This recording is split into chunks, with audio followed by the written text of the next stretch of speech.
মুসলমানদের তৃতীয় পবিত্র স্থান আল আকসা মসজিদ ভেঙে সেখানে ইহুদি মন্দির স্থাপনের পরিকল্পনা করছে দখলদার ইসরায়েলের অবৈধ বসতি স্থাপনকারীরা।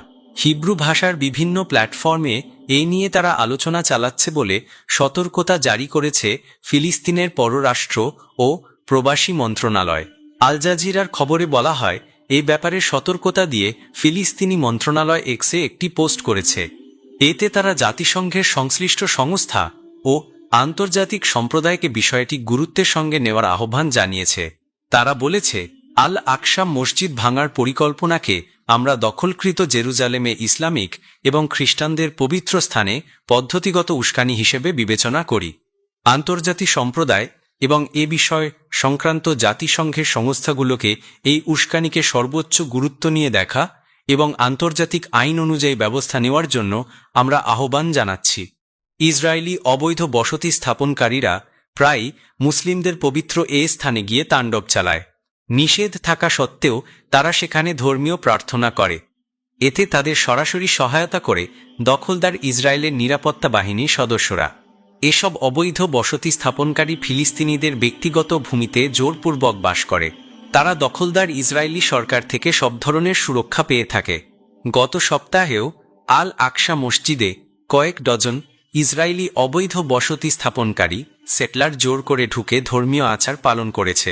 জেরুজালেমের স্থিতাবস্থা বজায় রাখার চুক্তি অনুযায়ী ইসলাম ধর্মের তৃতীয় পবিত্রতম স্থান হিসেবে বিবেচিত ওই মসজিদ চত্বরে অমুসলিমদের কোনো ধরনের ধর্মীয় আচার পালনের অনুমতি নেই। 1967 সালে আল আকসা নিজেদের দখলে নেয় ইসরায়েল।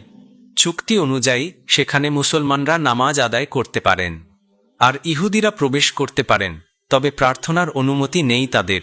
এরপরও সেখানে অবস্থিত টেম্পল মাউন্টে প্রার্থনা করে থাকেন ইহুদিরা।